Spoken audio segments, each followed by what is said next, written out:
Gentlemen, welcome to another SK Wealth Academy podcast. And today, the topic of my short podcast is going to be live your life with honor and courage. And this is kind of actually an off the cuff podcast that I am going to make today. And it's based upon actually another podcast I was listening to, in which the host took I think it was actually email. He was discussing an email with a question. And it was actually the question that prompted me to make this short podcast, because the email was from a cop who said he was driving home with his wife and son one day, and a really drunk man ran into the middle of the street, blocked his car, and started yelling obscenities to him. And he said, "Oh, because I was with my family and I have a young child and my wife." He's like, "I didn't want to engage this guy, so I merely drove around him and then went home. But then," he said, "when I got home, I was worried about the lesson that I was teaching my son." And he said, "I'm a cop. I had a weapon." He said, "Should I have gotten out of my car? Should I have handled this situation? Should I have not let this drunk person disrespect me?" So he said he actually went back out after dropping his family off at home to look for the guy. So what are you going to do? Are you going to beat up a drunk guy because he was yelling obscenities at you? And he said, "Oh, I shouldn't have let that guy really disrespect me in front of my son because I'm teaching a bad lesson," right? And this is the whole problem with the screening process for law enforcement, because it's absurd. This guy is actually a cop.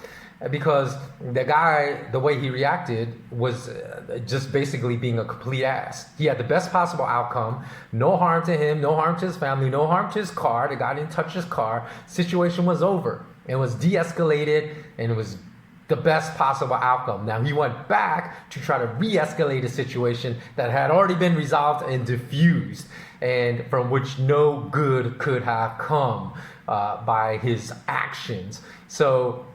And he said, "Oh, I'm worried about these kind of lessons I'm teaching to my son, in which I got punked out." And what kind of this is this type of mentality that some cops have, and I've met many cops who have this attitude. Is again the problem with the definition of people that feel they're masculine if they could beat someone up, but if they walk away and avoid the situation, then they're not being a man, which is just absurd and an asinine way of looking at masculinity. So as far as the lessons he was teaching his son, he taught all the right lessons, because one is to act rational, don't come down to the level of the idiot. You can explain to your son, "Look, this is what, if you consume too many drugs, and alcohol is a drug, then you act like a moron, and this is what happens." So you can teach lessons about self-discipline, acting rationally, not feeding your ego, because his response was ego-driven. Because he said he was worried about the lessons he was teaching his son, yet he went back out looking for this guy without his son. So what was he really trying to do? And number two, if you're a trained fighter, as every cop should be, I know every cop is not, but every cop should have fighting training, because that's part of your job. Then beating up a absurdly drunk guy. The only way a drunk guy should beat you, if you're a trained fighter, is if he clocks you on the back of the head, sight unseen, and just blindsides you. But if you see the person coming, there's no way that an absurdly drunk person should ever be even to touch you at all, to lay a finger on you. So luckily in throughout my martial arts training, and I've had very good trainers, that they taught me what to be a man is to walk away from a situation in which you can harm someone. But what's the point? What's the point of laying someone out and using your skills to lay someone out that poses no threat to you? He said, "That's not being a man, that's being a coward. That is being a coward." At the very worst, if that person's so offensive to you, then let them sober up and then go in a controlled situation in an octagon with a referee and go fight that person. Okay? But just fighting someone that has no motor skills and delayed motor skills because they're drugged up on some type of drug, and this person, the cop said, was so drunk he couldn't even really stand straight. And also, who cares, words, right? instructor said, I don't care if someone calls you chink, and I've been called chink like 1,000 times in my life when I was a kid and growing up in a white community. So he said that's not an excuse to use your skills to harm someone. It's like, be a better man. That's what a man is. And that's the whole problem with these people that feed their egos and thinks it's a man to like harm someone that is zero threat to them. And that's the problem with like a lot of cops. I'm not saying all cops, but a lot of cops these days, because you can just go on YouTube. You can see there was like one instance I posted before on my Instagram, like this short video of a hospital that actually called the cops because there was a mentally unstable person. This person had a mental problem, had a history of mental problems. The hospital knew about it. The hospital even told the cops, this person has a mental problem, but he's being loud and he's being aggressive towards other patients that are coming. He was hanging out in the parking lot. So he picked up like a 2x4, and like, this person's not skilled or trained. There's no way if I'm facing anyone that swings at me like that is going to be able to hurt me. But what does this cop do? Instead of de-escalating the situation,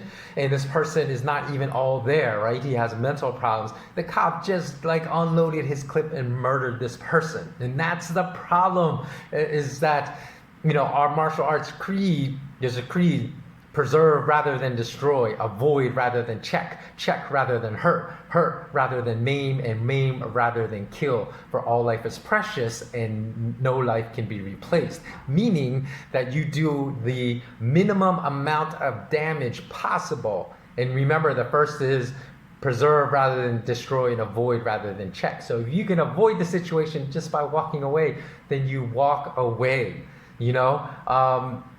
So to that cop that asked that question, that you know, I certainly hope he learned how to be a better father to his son, because being a man is about acting with honor, courage, and intellect, and not having to, oh, look, I'm better than you because I can physically harm you. It's not about caving into your basic instincts, because yeah, I acted like that guy when I was a teenager and in my early 20s because I gave into my ego and had not learned about self-control and how to act with honor. But this guy's a cop. He's supposed to protect and serve. That's a scary thing.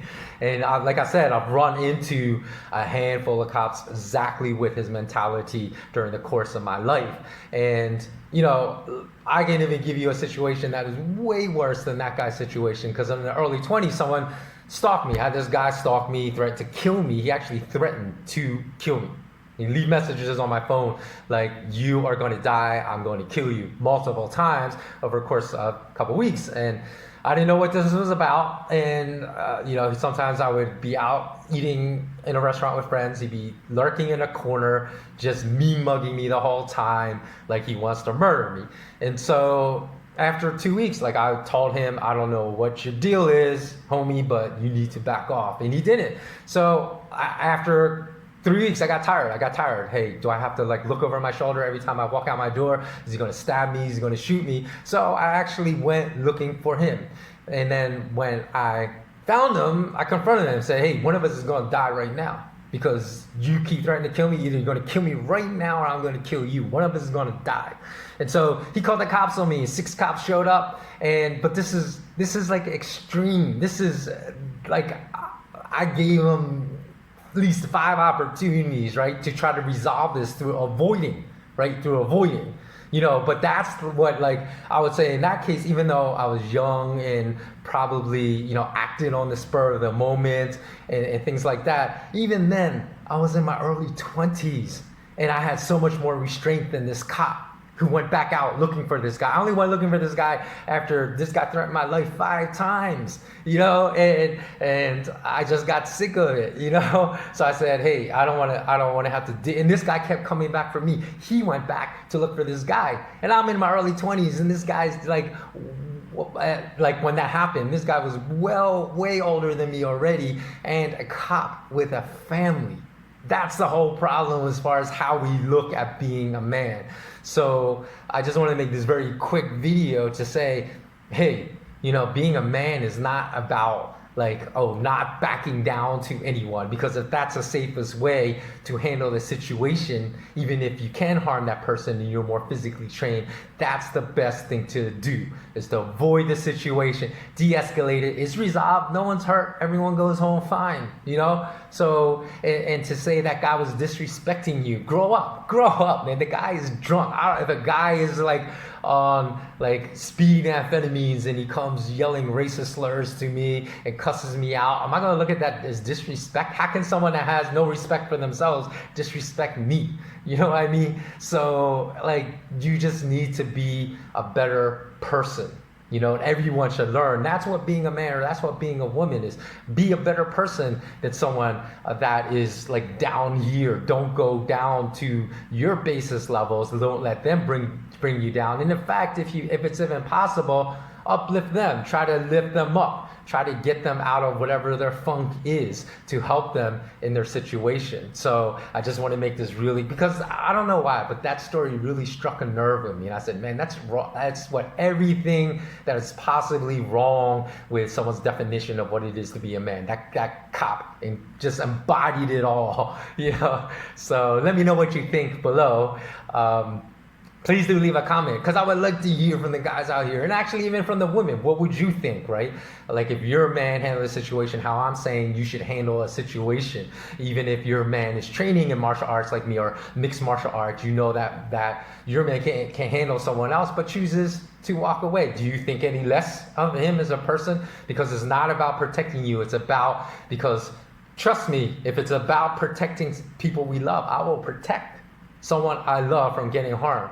But when the situation can be diffused and better handled, then we'll choose the best optimal situation. And before I wrap this up, actually, I want to recommend one podcast that I thought was just, I haven't actually even finished listening to it, but I thought it was excellent. There's a lot of wisdom and great life lessons.